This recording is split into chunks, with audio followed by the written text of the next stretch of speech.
Olá, muito boa noite para você. Está começando o Jogo do Poder desta noite e nós recebemos o senador pelo Paraná, Oriovisto Guimarães, do PSDB.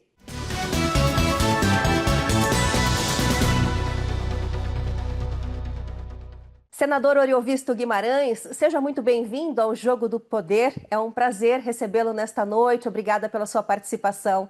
Muito obrigado, Karina. Deixa eu cumprimentar você e aos nossos telespectadores. Estou inteiramente às suas ordens. Muito bem, senador, começamos com o tema escândalo do INSS. Recentemente, investigações da Polícia Federal e da Controladoria Geral da União revelaram descontos fraudulentos na folha de pagamentos de beneficiários, de aposentados e pensionistas do INSS. Agora, existe no Congresso a possibilidade da criação de uma CPMI, uma comissão parlamentar mista de inquérito, aí envolvendo as duas casas, Senado e Câmara Federal.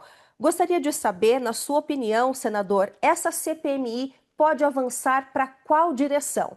Olha, eu espero que ela avance na direção de mostrar ao Brasil quem são os verdadeiros culpados. Nós sabemos que esse crime absurdo de roubar o dinheiro de aposentados aconteceu tanto no governo anterior como no atual governo. Eu espero que a CPMI não fique nessa guerra política tola de dizer que a culpa é do governo A ou que é do governo B, porque isso não vai levar a nada. O importante é que a CPMI investigue e dê nome aos assaltantes. Quem é que roubou, quanto que roubou. E isso está muito fácil, eu entendo, porque ninguém consegue assaltar 9 milhões de pessoas a não ser com um software, com tecnologia avançada, não é? E esses softwares entraram dentro do INSS, entraram na DataPrev, que é uma agência do governo. E isso não seria possível sem a cooperação dos funcionários que lá trabalham. Não todos, evidentemente, mas alguns, com certeza, tiveram que cooperar, não é? Então, não é tão difícil assim de descobrir quem foi que roubou. Outra coisa, o dinheiro era mandado, tinha um endereço para onde ia esse dinheiro. Todas essas associações que receberam esses sindicatos de aposentados, o que eu acho uma loucura por si só, porque não tem nenhuma lógica. Para que aposentado precisa de sindicato, né? Não faz greve, não tem patrão. Sindicato de aposentado é uma coisa meio estranha, mas enfim, eles existem. E esses beneficiados, evidentemente, têm que se explicar. Se você estava mandando descontar dinheiro de pessoas que não autorizaram, isso é um crime, isso é um roubo. E está muito fácil, porque já se sabe quem são os beneficiados, não é? Então é só seguir aí o dinheiro que eu acho que dá para chegar lá.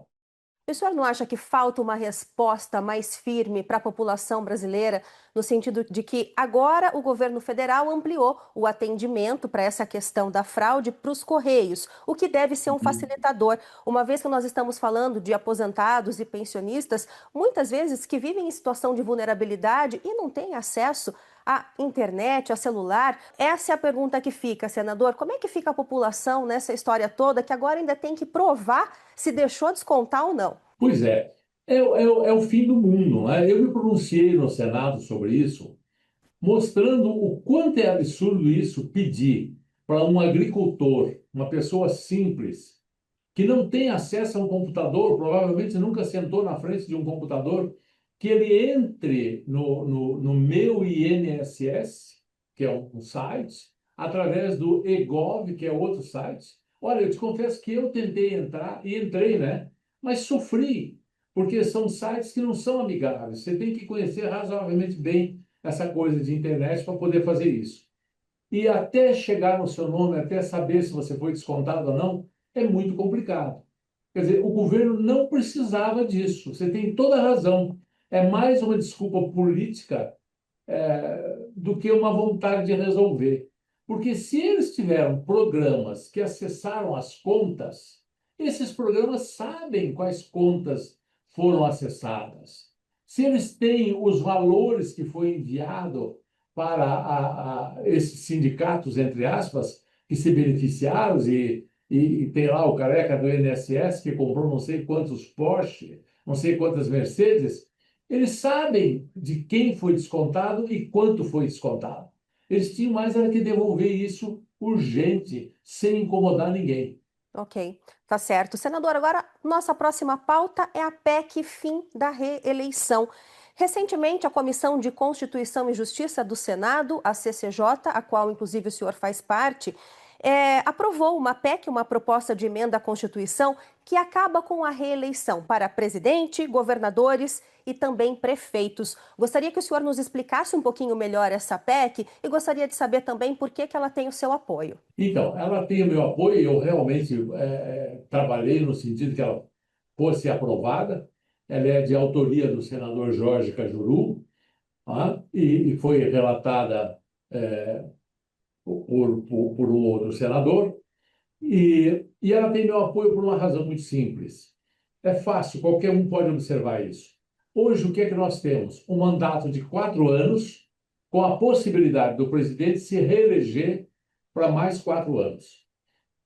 Independente, Karina, do governo ser de direita, ser de esquerda, quando temos a reeleição, no primeiro dia que o sujeito toma o poder, no dia seguinte, ele já começa a pensar na reeleição.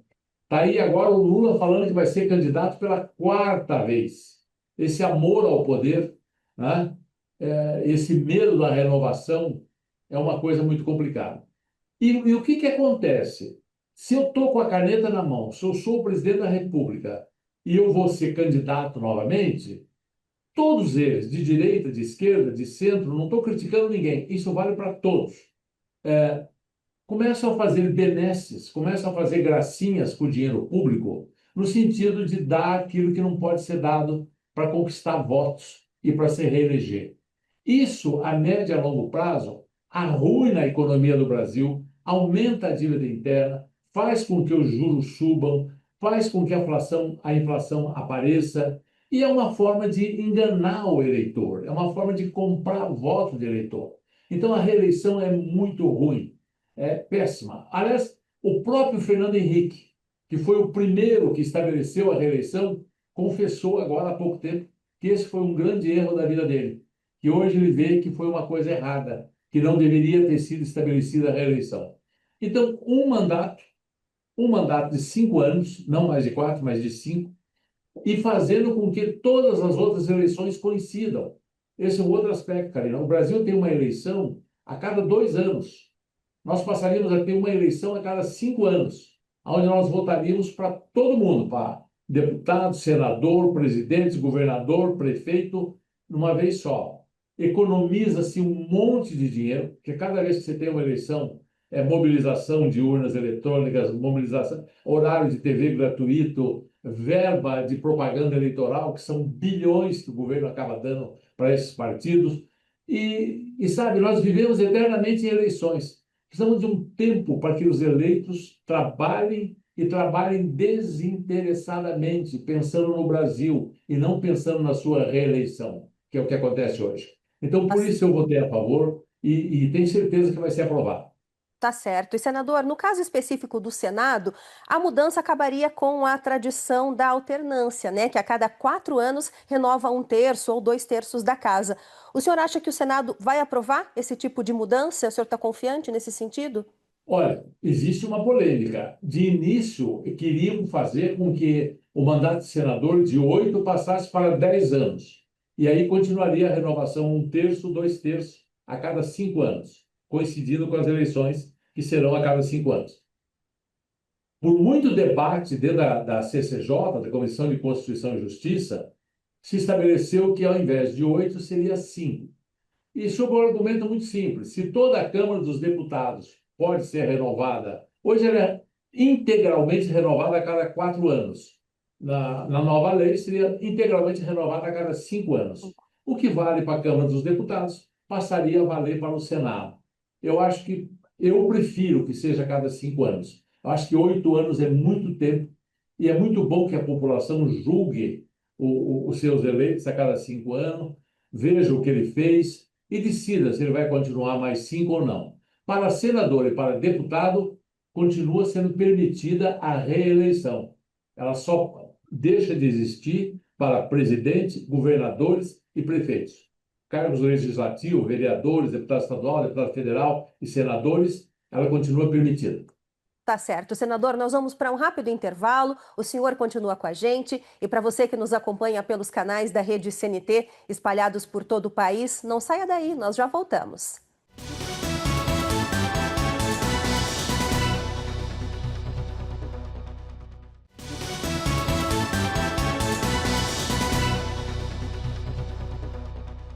Estamos de volta com o Jogo do Poder e hoje o nosso convidado especial é o senador Oriovisto Guimarães, senador pelo Paraná, do PSDB. Senador, falamos um pouquinho agora sobre poderes do STF, o Supremo Tribunal Federal. O senhor tem sido um dos parlamentares mais críticos em relação ao funcionamento do STF, principalmente nas chamadas decisões monocráticas, que são aquelas tomadas individualmente, né, por ministros e não pelas turmas ou pelo próprio colegiado da mais alta corte do país. O senhor tem alguma proposta, alguma PEC para mudar isso, esse tipo de funcionamento do judiciário? Tenho sim, Karina. Tenho, e ela já foi aprovada pelo Senado Federal. Falta agora ser aprovada pela Câmara dos Deputados. Ela já está há quase um ano na Câmara dos Deputados, esperando para ser votada. No que consiste essa PEC? Ela põe um fim às decisões monocráticas. Para que o nosso telespectador não tenha dificuldades de compreensão, deixe-me dizer que decisão monocrática, como está dizendo o nome, é a decisão tomada por um único juiz. Ele toma a decisão sozinho, sem perguntar para ninguém. Veja, o Supremo é o último grau de recurso na justiça brasileira. Não tem ninguém acima do Supremo. Então, quando um ministro toma uma decisão sozinho, você só pode recorrer para o colegiado. E o colegiado normalmente tem um tempo e acaba examinando essa decisão monocrática dele, validando ou invalidando, voltando atrás. E nós temos inúmeros exemplos de decisões monocráticas que foram verdadeiros desastres e que depois o próprio Supremo cassou essas decisões. Ora, para o bem do Supremo, para que a gente tenha um Supremo respeitado, para que a gente tenha um Supremo realmente desempenhando o papel dele, que é ser o intérprete e o guardião da Constituição, não pode ter 11 Supremos. E hoje nós temos 11 Supremos. Hoje chega o absurdo de você ter advogado que acompanha as decisões isoladas de cada ministro. Porque ele sabe que se cair naquele, ele pensa de tal maneira, se cair naquele, pensa de outra maneira. E eu vou te dar só um exemplo de decisão monocrática que foi um verdadeiro escândalo. Você e os nossos ouvintes devem se lembrar, os nossos telespectadores devem se lembrar de uma importante lei de iniciativa popular, que foi a lei das estatais. Foi quando nós tivemos no Brasil aquela série de escândalos, não é? Nos Correios e em várias outras empresas estatais, Petrobras e tudo mais. Por que esses escândalos existiam? Porque o governo de plantão, fosse ele qual fosse, não quero citar o nome de nenhum presidente, mas fosse ele qual fosse, nomeava os seus coleguinhas políticos e faziam uso dessas estatais para fins políticos, o que é um desvio de função, o que leva à ruína dos negócios dessas estatais. Essa lei das estatais, que foi uma lei de iniciativa popular com milhões de assinaturas, foi aprovada por 513 deputados, 81 senadores, homologada, está valendo. E o que ela dizia? Ela proibia o governo central de nomear políticos que tinham exercido cargos em partido, funções políticas, nomear esses políticos para as estatais. Muito bem, ela ficou vigiando um longo tempo. Aí agora o Lula ganhou a eleição, essa última eleição, e pediu a um partido menor que entrasse no Supremo Tribunal Federal com um pedido para a suspensão da constitucionalidade, né, dessa lei das estatais. E o ministro Lewandowski, que era ministro, deu uma decisão monocrática, dizendo que a lei das estatais era inconstitucional. Olha, veja que gracinha. Estava vigiando há sei lá quantos anos. Era inconstitucional. Qual foi a consequência? O Lula nomeou mais de 500 políticos para estatais, para tudo quanto é lugar, para BNDES, para Correio, para onde ele quis.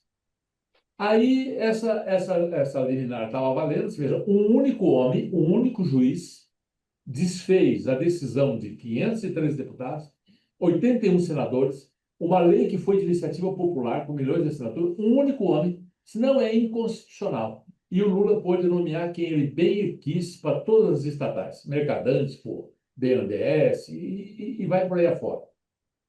Passaram-se 6 ou 7 meses, o Supremo Tribunal Federal, o colegiado, se reuniu para avaliar essa decisão do Lewandowski e concluiu que o Lewandowski estava errado, que a lei das estatais era constitucional.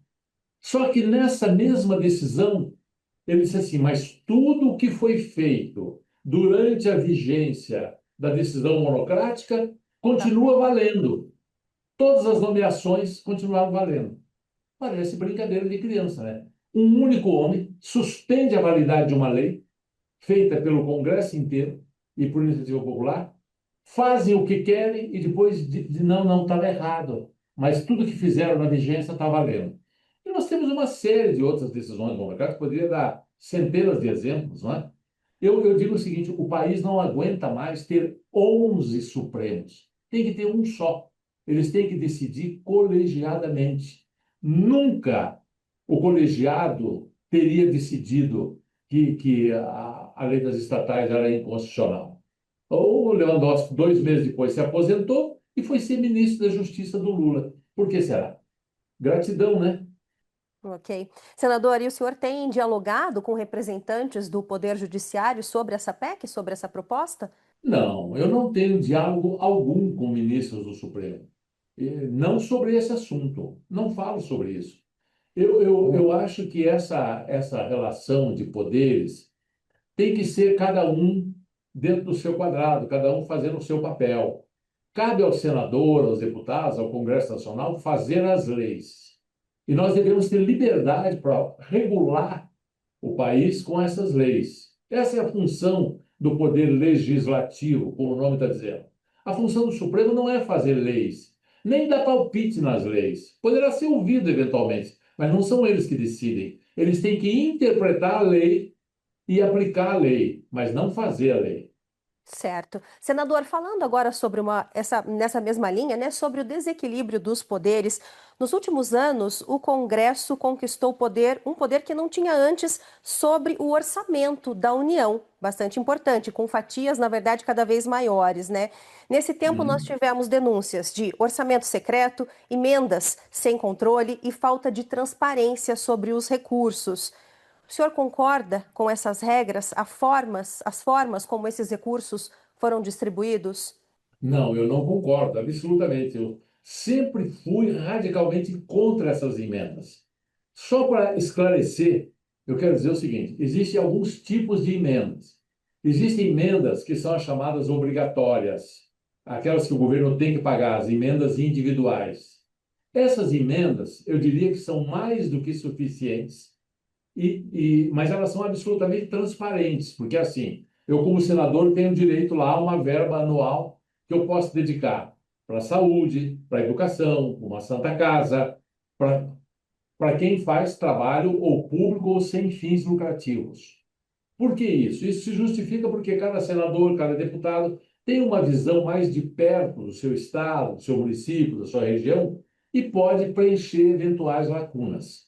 Mas isso tem um limite, tem um valor fixo, é tudo documentado, não fica nada escondido, é tudo muito às claras. Contra essas emendas, eu até acho que são desnecessárias também, mas enfim, dá para aceitar, porque elas são transparentes e elas têm utilidade.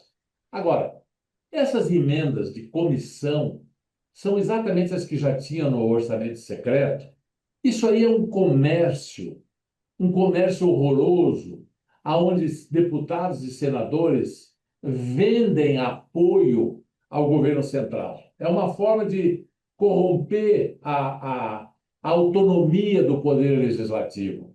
Então, o cara vai lá e troca uma emenda, é totalmente obscuro, muitas vezes o autor não quer aparecer, Aí quem recebe a emenda lá na ponta pode negociar com o empreiteiro, que pode, enfim, pode acontecer de tudo nisso aí, porque não tem visibilidade. É contra isso que o ministro do Supremo, ex-ministro da Justiça, me foge agora o nome dele, meu Deus, Lewandowski? não, não, não é o Lewandowski, Não, desculpa. Flávio Dino, o atual Flávio Dino, Flávio Dino, desculpa. exatamente. Ainda bem que eu não passei para você o meu esquecimento, porque isso é contagioso. Não esquece o outro também, né? Então, o ministro Flávio Dino tem se posicionado fortemente contra isso, e nessa hora eu bato palmo para o Supremo, eles estão certíssimos. Isso é um absurdo que acontece no Poder Legislativo que precisa acabar. Ok, senador, nós vamos para mais um intervalo e para você que nos acompanha, não saia da Rede CNT, nós já voltamos com o Jogo do Poder de hoje com o senador Oriovisto Guimarães, do Paraná, pelo PSDB. Até já.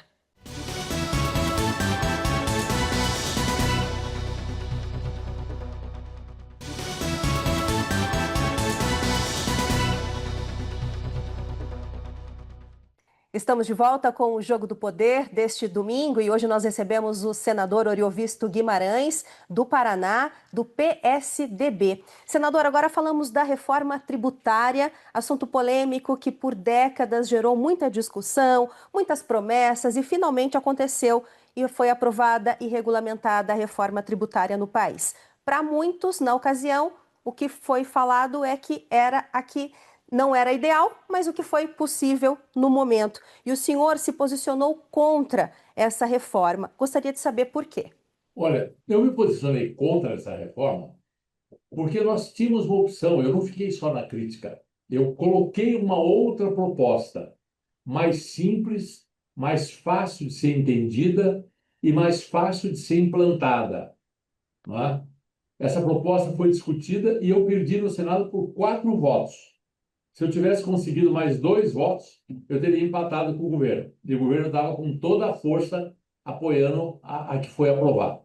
Mas foi aprovada, eu tenho que me curvar à maioria e tentar ajudar agora naquilo que for possível. Por que que eu não gosto dessa reforma que foi aprovada? Primeiro, a transição. Todo mundo diz, Karina, que nós temos um sistema tributário muito complicado, com muitos impostos, e que então nós faríamos uma coisa mais simples, e que essa reforma vai simplificar. Primeiro, eu acho que não vai simplificar, mas vamos lá, vamos admitir que ela simplificasse. O que está previsto na lei é uma transição de 10 anos. 10 anos. Então, você que tem uma empresa, por 10 anos vai ter que conviver com o sistema tributário atual e com o novo sistema. Ou seja, você vai ter que ter 2 equipes de contabilidade para fazer parte dos seus impostos por um sistema e parte pelo outro. Tá?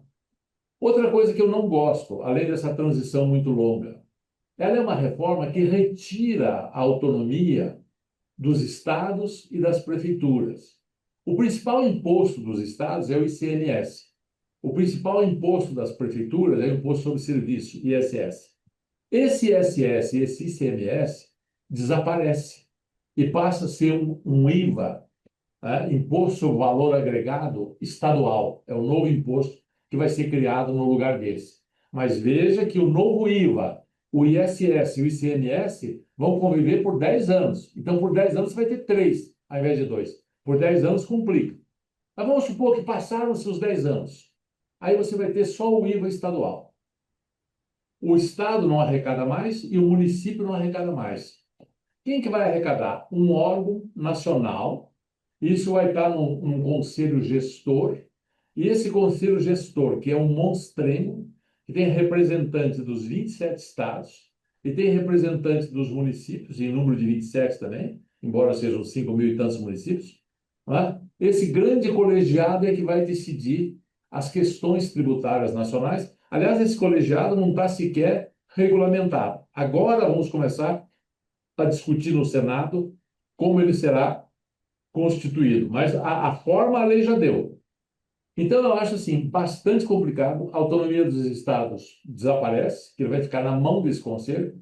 Esse conselho só falta ter bandeira e hino, mas vai ter um poder enorme, porque vai ficar com o dinheiro de todos os estados e municípios na mão e os governadores e os prefeitos vão ter que ir com o pires na mão nesse conselho.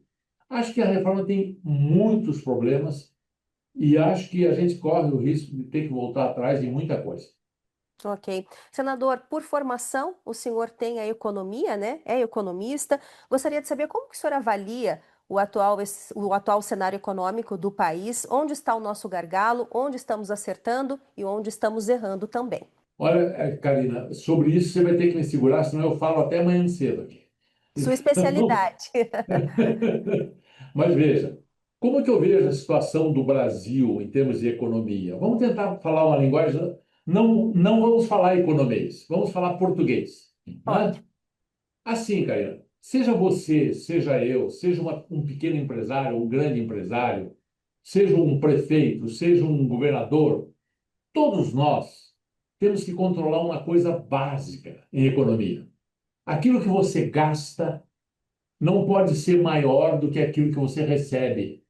Se você ganha 10 mil por mês, se você gastar até 10 mil, está tudo bem, você tem como pagar.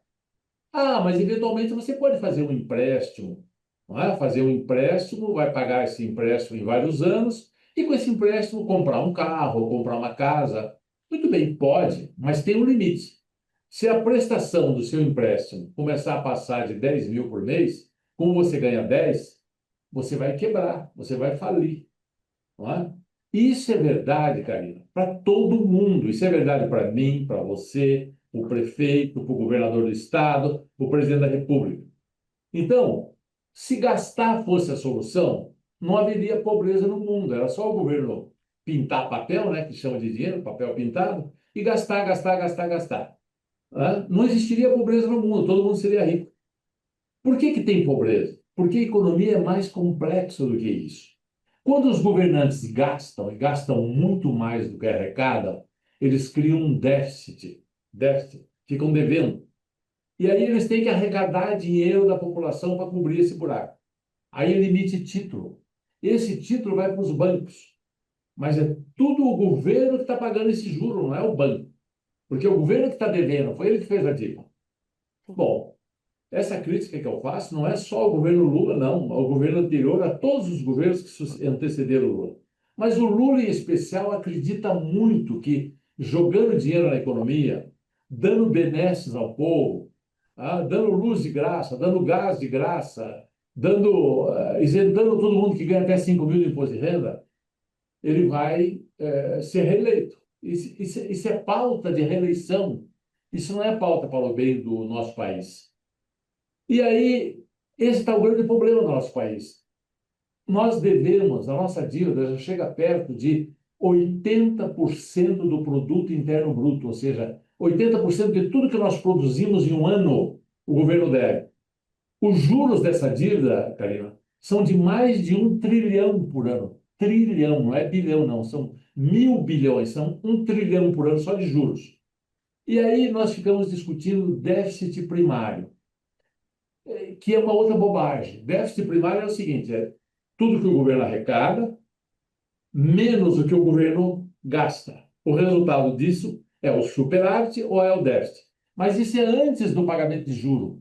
Se eu tivesse que considerar o juro daquilo que o governo deve, eu teria que falar em déficit nominal e não em déficit primário. Se eu for levar em consideração o déficit nominal, a dívida do governo está ficando impagável. E o que que acontece, Karina? Quando a dívida de alguém, todo mundo começa a ver aquela empresa não vai pagar a dívida dela. O juro fica mais alto para ela, ninguém quer emprestar para ela, não é? E ela começa a ter cada vez mais dificuldades. E é isso que está acontecendo no Brasil. Esses dias o dólar disparou, chegou até 6,30, lembra? Foi uma confusão. Por quê? Porque todo mundo começou a ficar desconfiado que o governo não vai mais pagar a dívida e começou a mandar dinheiro para o exterior. Daí, é claro, o dólar sobe. E é nesse impasse que nós estamos. E esse governo do PT só pensa em arrecadar mais. Agora, já instituíram vários impostos. O último que fizeram agora foi essa questão do imposto sobre operações financeiras, né? Isso. O IOF, né? IOF. O que que vai acontecer com isso? Isso vai ter reflexo interno. Isso, por exemplo, quem compra um carro financiado vai pagar mais imposto. Tem negócios aqui que quer mandar dinheiro para o exterior vai pagar mais imposto. Ele está prevendo arrecadar mais 20 bilhões esse ano e 40 bilhões no ano que vem, com mais o imposto que ele criou. Isso vai tornando o Brasil mais caro, é causa de inflação, deixa a vida de todo mundo mais difícil. E na outra ponta, o que, que o governo quer? Gastar mais sempre. Não faz reforma administrativa, não corta cargos inúteis, enfim, não corta gastos. O governo tinha que cortar gastos. Ele, ao invés de cortar gastos, ele cria mais impostos. E nesse ritmo, nós estamos indo por um caminho muito ruim. Muito bem, senador. Nós vamos para o nosso último intervalo, tá certo? O senhor continua com a gente. E para você que nos acompanha pelos canais da Rede CNT, não saia daí, nós voltamos já.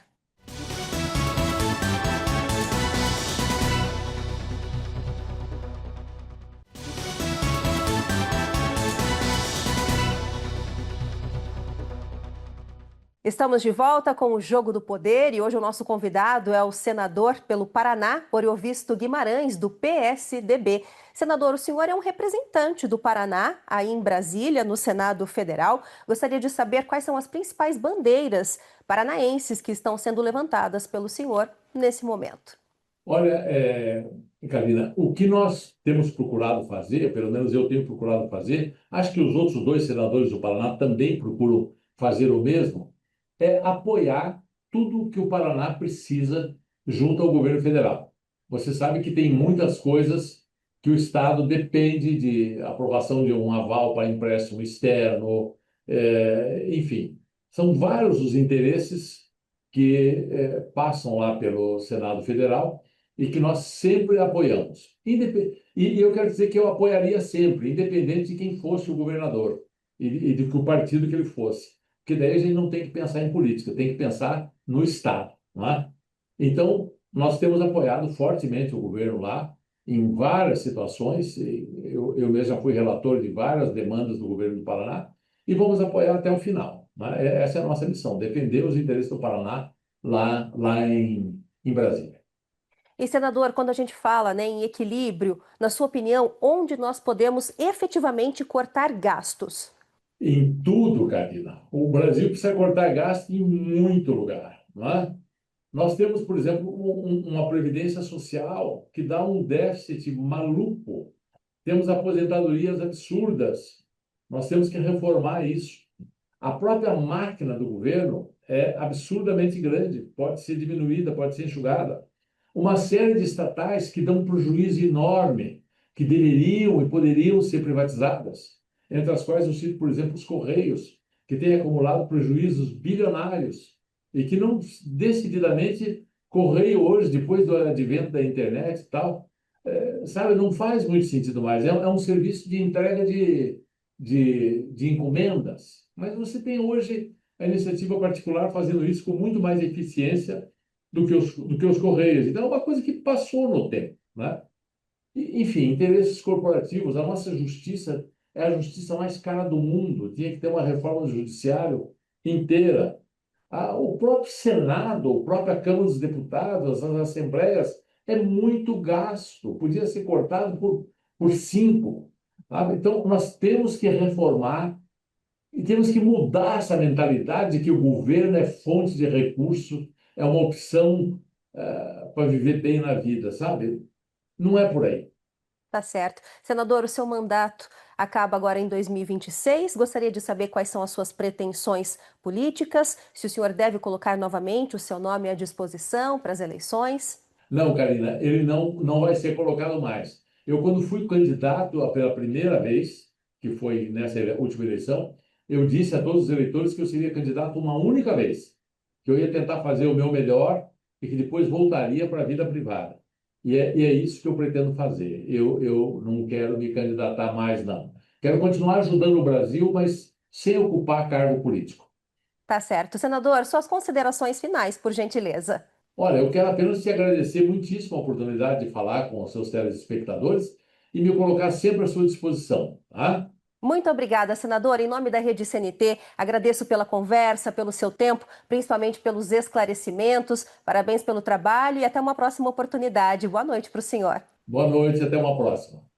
O Jogo do Poder de hoje fica por aqui. Muito obrigada pela sua companhia. E se você quiser rever esse programa ou programas anteriores, você pode acessar ao nosso portal, que é redecnt.com, ou então baixar o aplicativo aí em seu celular, que é de graça, inclusive o CNT Play. Na próxima semana, um novo convidado, um novo entrevistado por aqui. E a gente, claro, te espera. Boa noite para você. Até mais.